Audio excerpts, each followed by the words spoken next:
नमस्कार। स्वागत है आपका पुष्पा हुड्डा हिंदी ट्यूटोरियल्स में। आपका बहुत बहुत स्वागत है। हमारा आज का विषय है स्वर तंत्री के कंपन के आधार पर व्यंजनों का वर्गीकरण। अब ये स्वर तंत्री क्या होता है? हमारे गले की मांसपेशियों में दो झिल्लियां होती हैं। हमारे गले की जो मांसपेशियां हैं उनमें दो झिल्लियां होती हैं और वायु के वेग से जो कांपकर बजने लगती है उसे कहते हैं स्वर तंत्री। बेटा, हमारे गले की मांसपेशियों में दो झिल्लियां होती हैं और जब वे कांपकर बजने लगती है तो तब उसमें जो स्वर होता है वायु के वेग से वो जो बजती हैं उन्हें कहते हैं स्वर तंत्री। अब ये जो स्वर तंत्री है इसके दो भेद। स्वर होता है आवाज, है ना, स्वर तंत्री जो आवाज आती है। अब इसके दो भेद होते हैं, एक होता है सघोष और एक होता है अघोष। अब देखो बेटा, सघोष और अघोष। अब जो सघोष है ना, पहले चलेंगे हम सघोष पर। अब सघोष जो घोषणा करता है, जो आवाज करता है, घोष करता है, उसे कहते हैं सघोष वर्ण। जिन वर्णों के उच्चारण में स्वर तंत्रियों में कंपन होता है, जिन वर्णों के उच्चारण में स्वर तंत्रियों में कंपन होता है उसे सघोष कहते हैं। और बेटा, प्रत्येक वर्ग के अंतिम तीन तीन वर्ण सघोष होते हैं। का वर्ग है, खा वर्ग है, ये का वर्ग है, चा वर्ग है, टा वर्ग है, ता वर्ग है और पा वर्ग है। ठीक है बेटा, तो ये जो है चा, क वर्ग, चा वर्ग, ट वर्ग, ता वर्ग और पा वर्ग, ये जो पांचों वर्ग हैं बेटा, इनके अंदर सघोष सघोष होते हैं। इसमें देखो ग घ न, प्रत्येक वर्ग का तीसरा, चौथा, पांचवा, ये वाले, ये जो है ना बेटा, ये हैं सघोष जो आवाज करते हैं, जो कंपन के साथ आवाज होती है। ग घ न, बोल के देखो बेटा, ग घ न। ऐसे चा वर्ग में ज झ न। इसी तरह से टा वर्ग में ड ढ न। और बेटा इसी तरह से ता वर्ग में हो जाएगा द ध न और पा वर्ग में ब भ म। ये सारे क्या हैं? ये सब सघोष है।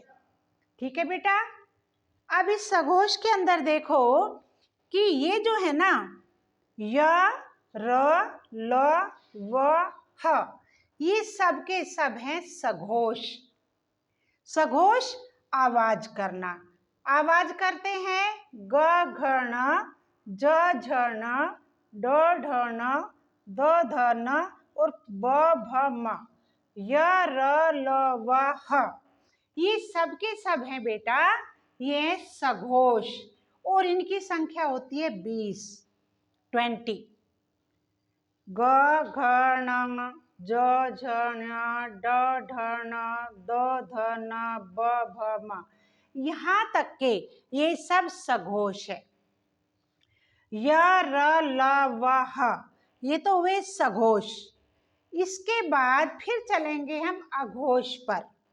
फिर देख लो एक बार, सघोष में प्रत्येक वर्ग के तीसरा, चौथा, पांचवा वर्ण होता है सघोष,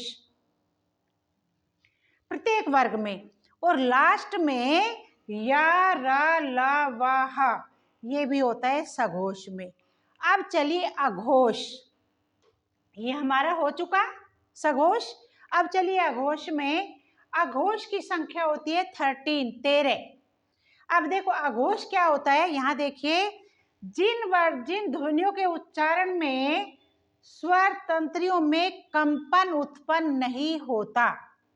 स्वर तंत्री क्या होती है? जो हमारी आवाज है, स्वर जो हम निकालते हैं उसमें कंपन नहीं होता, वो होती है अघोष, उसमें आवाज नहीं होती। ठीक है, कैसे? अब ये जो दो दो वर्ग है, हर वर्ग में जो दो दो वर्ण है, क ख, च छ, ट ठ, त थ, प फ, श श, बेटा ये अघोष है, इसमें ध्वनियों के उच्चारण में स्वर तंत्रियों में कंपन नहीं होता। अब देख लो बोल के, क ख कंपन नहीं हो रहा है, लेकिन ग घ ण तो हमारी स्वर तंत्रियों में कंपन उत्पन्न होता है। तो बेटा इनकी संख्या है 13 और इनकी संख्या है 20। अब देखिए एक बार और, हमारे गले में मांसपेशियों में 2 झिल्लियां होती हैं, जिन झिल्लियों में स्वर के द्वारा आवाज में कंपन होता है वो होता है सघोष, और स्वर तंत्रियों में जिसमें कंपन नहीं होता वो होता है अघोष। बेटा जो ये वर्ण है ना, क च त ट प, जो ये वर्ग है ना, प्रत्येक वर्ग के पहले 2 अघोष होते हैं और लास्ट के जो तीनों है ना ये सघोष होते हैं। ठीक है, अब देखो ये अघोष है, क ख च छ ट ठ त थ प फ और श श स, इनमें कोई कंपन नहीं हो रहा है। और बेटा ये देखो, ग घ न कंपन हो रहा है ना, ज झ ञ ड ढ न द ध न ब भ म, और फिर यहाँ आकर के य र ल व ह, ये सब आते हैं कंपन में। स्वर तंत्रियों में कंपन होता है और इनमें नहीं होता। तो मेरे विचार से आपको स्वर तंत्री में अघोष और सघोष का सही से सब पता चला होगा। आज की क्लास फर्स्ट क्लास रही, कल फिर क्लास लेती हूँ, तब तक मेरे चैनल को सब्सक्राइब कीजिए, वीडियो शेयर कीजिए। आपका बहुत बहुत धन्यवाद।